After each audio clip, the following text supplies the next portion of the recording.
Who is the next PUKA NACUA, the next BTJ? The first thing someone's gonna say is, Smitty, there is no BTJ or PUKA NACUA. So if you say in the comments, there's no PUKA NACUA out there, there's no BTJ, there'll never be another BTJ, I'm gonna reference you to the beginning of this video because I've already addressed. No one's saying we're gonna have the exact duplication of what we found in PUKA NACUA on the waiver wire and what we found in BTJ in 2024's NFL draft. This isn't to say that there won't ever be another PUKA NACUA. This isn't to say we won't have another BTJ. These things happen. Travis Hunter might be BTJ, ironically. JSN, MHJ, but those aren't PUKA NACUAs, right? Because this was a waiver wire guy. This was a mid first round rookie pick. But grabbing a hold of the premise of who can win you a league in crazy good, almost rags to riches value, we will attack the best versions of PUKA NACUA and BTJ that we can. Buckle up, Buttercups. The Fantasy Football Show begins right now. If we really want to attack the next PUKA NACUA or BTJ, we can't toss out MHJ or JSN, even though those guys are the next players to rise up. Those are not late drafted players. So we're going to put that to bed right now. And I'll end the show on Travis Hunter because I think he can go in the 5th and 6th round in some grandma leagues. So we need to attack it. But even at the end of the day, I don't want to pick somebody as big of a name as Travis Hunter, but we will attack Travis Hunter at the end. Okay, so looking at a very, very deep list here. And like before, my recipe for finding the next breakout wide receiver, even if we don't call it PUKA or BTJ, just breakout, is number one. Are they special? That is qualifier number one to even be included. Are you a special player? If you're not a special player, and this may seem obvious, like, oh, Smitty, why would we pick not special players? Sometimes people love situations and the player's not special. You need to start with, is the player special? Think of Michael Pittman Jr. in years past. So many people wanted to say Michael Pittman's going to be the next breakout wide receiver. Of course, this before BTJ and NACUA, but he would have qualified if we're back in time during the rise up of Michael Pittman Jr. People were all over Michael Pittman Jr. Why? Because his situation was that he was a wide receiver one, right? Wrong. He wasn't special. We knew that. I knew that. We screamed it from the rooftops. Don't buy into Michael Pittman Jr. being a wide receiver one, let alone a monster superstar. So it may seem obvious, but you have to be a special player in order to qualify for step one, which at that point we will sift through all of the names of the special players to see if they qualify into bucket two. Bucket two will be, is the pathway available? Does the player have a path to the lineup or to the volume in the case of a wide receiver? We said, does a running back have a path to be the next Bucky in the last video? This is for wide receivers. So is the pathway there to get the volume needed to grab a hold of the number one job or to grab elite talent?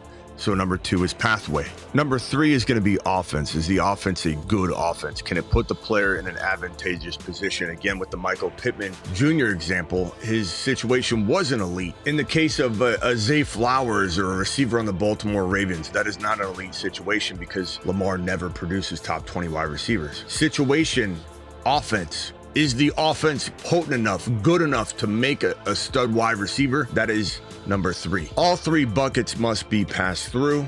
We begin with number one. How special are you? Two players I'm going to knock off the list right away because I know they'll be in the comments. They'll probably be in the comments anyway. Like, Smitty, what do you think about, Jameson Williams? Does he qualify?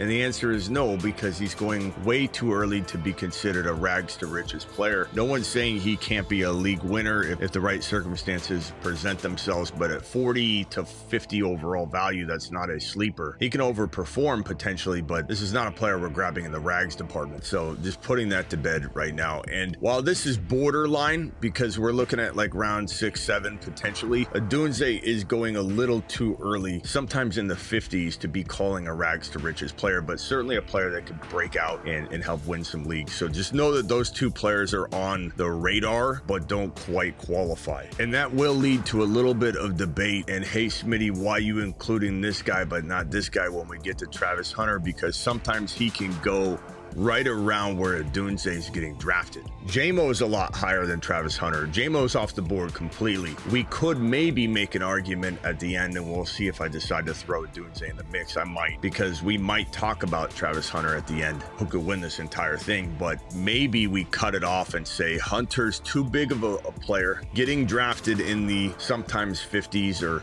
late 40s, but sometimes 60s or 70s, depending on where you're drafting. So we'll get to Hunter and Odunze at the end and just kind of talk about it. I don't know that they'll be included. I think I want right now, as I spitball this, I think I want him to be a bigger swing. I don't know that I want to just throw Odunze and Hunter in, but hang tight. Looking deeper at this thing, Burden, whether he's going to qualify for the next bucket or not, this is about being special, and he is special. He qualifies here. Emeka Egbuka could win the entire thing. I'm just telling you that right now, not to spoil it. I mean, maybe he doesn't, maybe he does. Again, I'm spitballing this, but he certainly has the talent to be the next PUKA NACUA, the next BTJ. And because you're getting Emeka Egbuka at roughly, and this is underdog ADP, which means that in non-best ball, because it's more wide receiver driven in best ball, if best ball ADP says 92 to 98 overall, non-best ball is going to have him in the 100s, and that 100% puts him in a rags to riches position. Whereas again, Odunze and Hunter, not so much. They're already getting drafted high. This guy you're getting in the 100 range. Jalen Royals could be a guy that we consider. I don't know that the pathway will be there. The offensive part of this equation, the number 3 category, will be. He's in a great offense, but does he have the pathway? We'll talk about him. No, we can't include Tet McMillan. He's getting way overdrafted in the 3rd round. He can't be a rags to riches player. Ricky Pearsall, worth mentioning, but I'm not going to put him in this category. I think he's pretty good. Keon Coleman deserves to be talked about. An overhyped player for sure last year that did not deliver, but that even adds to the allure of baking in more risk, and cost of entry is literally 0 risk. We'll talk about whether the pathway is there for him. The offense is certainly good, but is the pathway going to be available for him to advance to the next round? George Pickens is another player that you want to say has the potential, but again, he goes in that 50 range in ADP sometimes, so it doesn't qualify for what we're trying to accomplish here. But just know that I know that you know that I know that he's going to be amazing. And he just doesn't qualify because we're looking for a true rags to riches player, not a guy you're picking in the 40s or even early 50s. Again, we're going to go over pathway and offense, but talent wise, I think Kyle Williams, rookie wide receiver Kyle Williams from the Patriots, deserves to be on the list. Isaac Tesla from the Detroit Lions. Restrepo, the rookie wide receiver in Tennessee that played college football with Cam Ward, and Cam Ward said, bring him on the team. I want my guy that went and got him. Been impressing big time. Jamie Horn Jr., the rookie wide receiver in Carolina. Everyone's looking at Tet McMillan. This kid needs to be considered a rags to riches potential player, as Jaden Higgins might be one of the easiest calls of the rookie wide receivers once we get past Egbuka. He's a tremendous talent. I don't love where Stroud's at right now. I don't love where the Texans are at right now with the offensive line. But this kid's unbelievable. He looks great. He reminds me a lot of a Mike Evans, and I think he's got a ton of upside. He might be a guy, not to spoil it, but that cracks the final list. Maybe not number 1, but he could be on it for sure. Pat Bryant, the wide receiver, the rookie wide receiver out of Denver. They drafted him in the 70s. They clearly love him. Ayo Manor, the other rookie wide receiver in Tennessee that they drafted to potentially be the future number 1 there. But again, Restrepo is in the mix too. These are the guys that rank special. Bucket number 1, and now we advance to bucket number 2, which is pathway. Number 2, pathway. What player has the pathway to be an elite player? Volume is what this amounts to, not situation, not offense being very good. Like in the case of Jalen Royals, the rookie wide receiver in KC, talent is there for sure. The offense, which will be number 3, that bucket, he will qualify or would have qualified, but pathway, he's got Hollywood in front of him. In front of that, Rashee Rice, Xavier Worthy, Kelsey even for targets. So he's definitely a sleeper for sure, and he's kind of a nice side cuff to either wide receiver Worthy or Rashee Rice in best ball. But because we have to make tough decisions and we can't just throw everybody into the next bucket every time, Royals doesn't pass the pathway test, but we still love him, big time sleeper. Emeka Egbuka, of course, he advances to bucket number 2. Tampa Bay's unreal, and you might say pathway's not there, Smitty. Offense is great. He'll be fine in the next bucket if he makes it, but pathway's not there. Pathway is there because number 1, Godwin's not going to be ready for week 1. Even when he is ready, let's say he rushes back and surprises everybody, he won't be full go. Egbuka's lived in crowded situations before. In fact, his college wide receiver rooms have been more talented and crowded than his Tampa Bay wide receiver room. Emeka Egbuka played with Garrett Wilson, Chris Olave, JSN, Marvin Harrison Jr., Jeremiah Smith. He also played alongside of Jamison Williams in 2021. Egbuka knows crowded wide receiver rooms. Egbuka finds a way to be a rover, and when Godwin comes back, what better wide receiver to survive such a situation?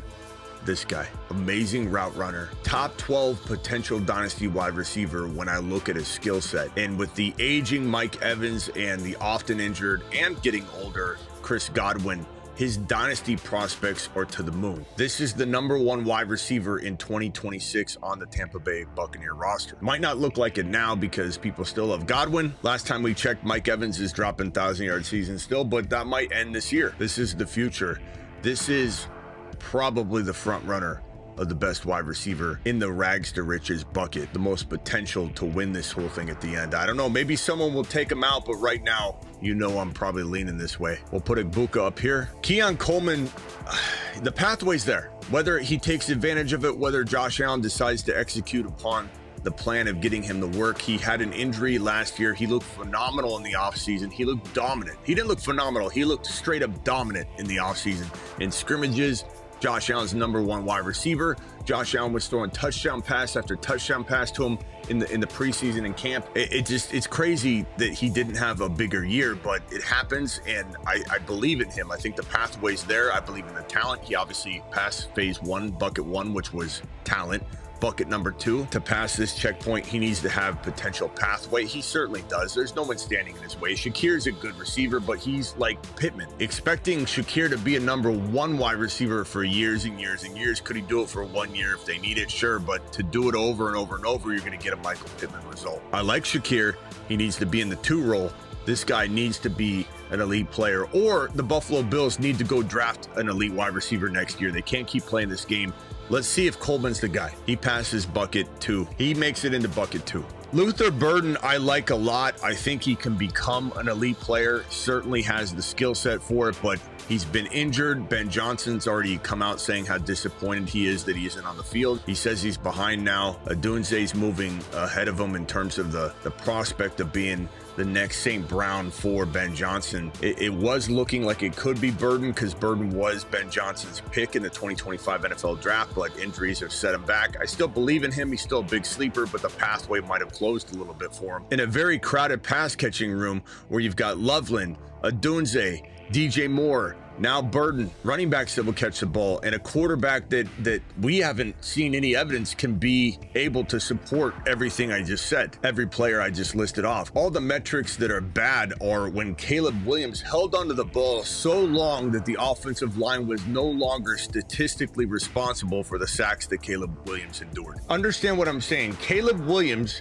held onto the football past the threshold that we use to measure offensive line responsibility relating to the quarterback sacks. This man scrambled and held onto the football, trying to play out of structure to the point where the offensive line is not even at fault anymore. The offensive line was not the worst offensive line in the league. It wasn't even close. They were mid. They weren't even bottom 5. And walking into the season, they were projected to be in the top 12. And everybody said this is the best situation a rookie QB's ever been handed.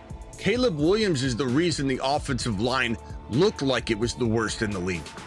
So being behind in development, Ben Johnson being mad at you, and a crowded room makes me say, you know, sleeper. I'm still excited about him, but he can't crack this list. This is an elite list, so he's out of here for now, but big time sleeper, love him as a talent. Kyle Williams has a situation, no doubt about it. There's no one else that's sitting there in New England that I think can have a better shot at being the #1 for the future. Tesla, this is tough because situation probably isn't there for him right now. It could be with an injury. St. Brown gets banged up a lot. JMO, you know, we'll see if he can be an injury-free player moving forward. Can't blame him for the ACL. It did take him a while to get going, but that's not crazy. You can't hold that against him, but he is kind of an off the field potential concern. So there could be multiple ways that Tesla gets vaulted into the #1 role for like 2 or 3 weeks straight when St. Brown sits out and JMO something happens, whether it's whatever. I mean, there's a world where we start talking about Tesla very different. But I would say the pathway doesn't appear to be there. He's a sleeper. We love him. I take him at the end of a best ball draft. I don't draft him a lot in non-best ball, but he's going to be probably one of weeks 1, 2, 3, 4, 5 top waiver wire wide receivers. I can just see it now. But right now it is hard to hold him in non-best ball, but he's a great best ball round 18 pick because he'll have some spike weeks at some point. But pathway's not really there for him to be a lock to be in this kind of conversation, but we love him.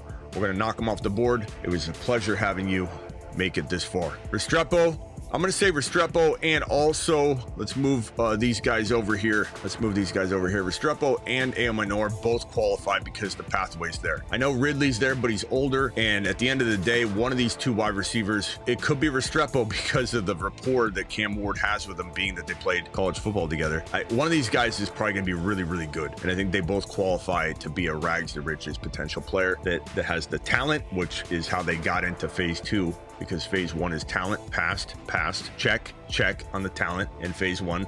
Phase 2, they make it into phase 2 because the pathway's there. Cam Ward can support Ridley and one of these guys anyway, but one of these guys might be the future. I don't know if the pathway's there for Horn because #1, he might not even make the team. I think he should. If he doesn't, then hopefully another team like the Bills could pick him up or something. He's been so impressive so far in camp, but the pathway's not there because it's a crowded wide receiver room anyway. But keep him on your sleeper list and monitor him week to week, and he might be on the waiver wire videos soon enough. Jaden Higgins, look, Nico's there, but the pathway's still present for this kid to really be a rags to riches player. No question in my mind that the pathway could be there for him. I don't know if Nico's healthy. I don't know that he can ever be a top 5 wide receiver. So maybe he can't be a Puka or BTJ with Nico healthy, but I still think he's so good and he could be T. Higgins-like, and that would win leagues at his cost of entry. So he still feels like he stays in this group, even though there is somebody standing in the way of his #1 wide receiver role on his team. Whereas Puka, not really, not long-term. Coleman could grab the #1 spot on his team. Minor, Restrepo, they each could be the #1 on their team. Obviously both can't, but one of them could be Kyle Williams for sure. Pat Bryant, I think he definitely qualifies. He could be the Marquise Colston for Sean Payton in Denver. They love him. They took him in the 70s for a reason. And Payton recently said, I love what I see. I love what I see. He said it multiple times talking about Bryant. So, but Higgins is the only one that has an elite top 5 to 6 wide receiver in front of him. So it makes it complicated to keep him on this list, but his talent is so crazy good. Did we really just narrow it down? Oh, we got Trey Harris. Look at him over in the corner here, hiding. Trey Harris, I like a lot. Like Higgins, he's got a player in front of him, Lab McConkey, that makes it tough for him to ever be the #1. But stranger things have happened, and he's such a good talent that we'll put him on the list for right now. I think the situation and path is there for him to be the #2, but I don't know if his offense is going to qualify. And even if it kind of does, if we assume that he gets enough volume, I think the combination of him barely making it on pathway because of how limited the passing attack will be in LAC, mixed with the offense being good, but not necessarily supporting what needs to be there. I don't know. I have a feeling, let's just take Trey Harris off now, but know that I like him a lot, and he's still a big time sleeper, but doesn't really fit the bill here. This feels like a very, how do I say this without making it sound like I don't like him? Very thin group compared to the running backs. And this isn't just because the rookie wide receiver pool is thin. Everyone here is a rookie but Coleman. But rookies are kind of where you find this. PUKA NACUA broke out as a rookie. BTJ was a rookie. So the next BTJ, the next PUKA NACUA doesn't have to be a rookie. I'm not trying to force it that way, but that is what we tend to find because these are more unknown players and they break out from that rookie year or their sophomore year. Let's move on over to bucket #3, the final test. All right, #3, who is the next PUKA NACUA BTJ potentially? And this qualifier here, #1 was talent. All these boys passed and made it through to bucket #2. The second landmark here was that the pathway was present for these guys to get volume enough to be the next Puka or BTJ. The only one that was a little questionable was Higgins, because he's got a number 1 in front of him. The rest of these boys do not. Maybe they're not the number 1, but at least there's an open path to it. Number 3 is the offense good enough to support what's needed to make this a complete execution of rags to riches transformation? Pat Bryant, yeah. Bo Nix could certainly make Pat Bryant a potential next Puka Nacua. Offense in Houston could be, but the offensive line concerns me. But I'm going to go ahead and throw him in here. But I don't think he's number 1 or anything. I'm going to put him down here. I don't know. I'm going to rank him in a minute. Let's throw them all over and get rid of who we need to get rid of, and then we'll rank them over on this side of the screen. I would say Kyle Williams definitely has the potential. The offense, I think, because the offense is getting better and there's no other wide receivers, that even if it's a lesser offense, the volume is certainly there, as we mentioned. But I think that the offense will be moving the football, matriculating the football down the field, and I think May becomes a pretty darn good quarterback. I think Kyle Williams fits the bill here, so I'm going to put him over on the other side here. Restrepo, Manor, I think they do both qualify. Honestly, everybody qualifies. The offenses are all good. I'm just going to throw everybody over here. Everybody qualifies. Everybody that made it to round 2 makes it to round 3, and now we just need to rank them. Because there's 2 of them, and because we don't know which one's going to rise up, and the offense is still getting going. I love Cam Ward, but I think we put the Tennessee boys at the bottom. I think Pat Bryant is, well, yeah, I think Pat Bryant would go next because, you know, there's a lot that needs to happen. He's still trying to get a hold of the job. It's not like he walks into the number 1 role or anything like Kyle Williams probably will. Kyle Williams will put next, but barely. We'll put Higgins here, but because he has Nico, he can't quite knock off Keon Coleman. Keon Coleman, I think, is second. A lot of upside, a lot of potential. The talent is there. It's just shaking that disappointing year from 2024. Emeka Egbuka is king of the hill. Emeka Egbuka is the most likely player that I can identify that goes anywhere in the rags territory. Now, sometimes he can go higher in best ball because it's wide receiver hungry, but in grandma leagues, you're going to find him well outside the 6-7 round territory. And that's where I think you can qualify somebody to be a rags to riches league winner. This could be a top 12 wide receiver in the National Football League. This could be a top 10 wide receiver in the National Football League and in fantasy football at some point. I'm not saying it happens right away, but we'll see glimpses of it. This will be a player that we can't necessarily go, oh, he produced top 10 wide receiver numbers. He could, but I don't think we expect that. What we end up doing at the end of the year is saying, if you extrapolate weeks, 8 through 17, the final X number of games that he played, and multiply that by 17, then you get a wide receiver that was playing like a wide receiver 9 or 8 or 7. That's the kind of year he's going to have. And the spike weeks will be there in best ball. In non-best ball, he'll be an outstanding wide receiver 3 that if you draft as a wide receiver 3, the pressure is not on you to get wide receiver 2 numbers. You're getting what you pay for no matter what. But the upside for occasional low-end wide receiver 1 numbers and elite wide receiver fantasy football 2 numbers is present. This is the guy. If I had to identify anybody outside of Travis Hunter, who I probably would put number 1. If we could go higher up on the list on the ADP ranking board, and I could identify somebody with a little bit bigger name, it would be Travis Hunter. Travis Hunter is the next Puka Nacua, the next BTJ, the next league winner, top 5 to 10 wide receiver, and he's getting disrespected enough that we can have this conversation, and we could have it as a qualifier of sorts if we say, let's open the door a little bit more to a higher ADP player and still call them the next Puka Nacua and still call them the next BTJ. If that's the case, then crown Travis Hunter right now, because he's got the talent and the ability to be the most overlooked wide receiver in 2025, period. But if we use a qualifier that is more rags like ADP wise, because he does go sometimes in the late 40s in best ball, but you can get him, I've seen people get him in round 7 or 8 in a redraft league, in a grandma league. Smitty, I got him at 85 overall.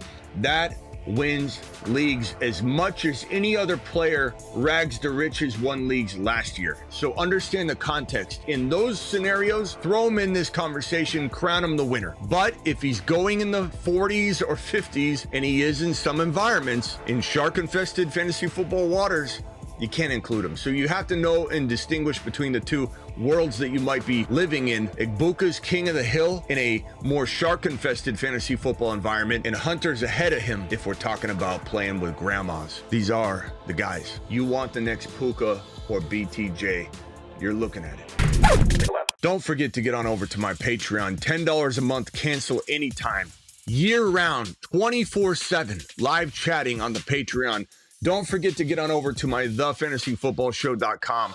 Year-round rankings, bold predictions, trade calculators, everything you need to dominate. And then Underdog promo code Smitty. That link is in the description. Underdog will match your first deposit 50% all the way up to $1,000. So if you deposit the minimum $10, they'll give you $5 and you'll have 15 to use. If you do 2,000, they'll give you the 1,000 all the way up to $1,000, 50% match and bonus credit in your account. Just use the link, which inserts code Smitty for you. I will be live like I always am. Most midnights Eastern, I'm live.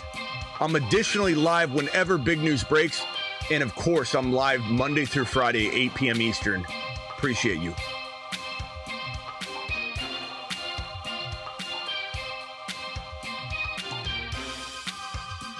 In a jam, call HHH and Associates. Triple H and Associates. Locations on Earth and Jupiter. Up, up, down, down, left, right, BA, select, start.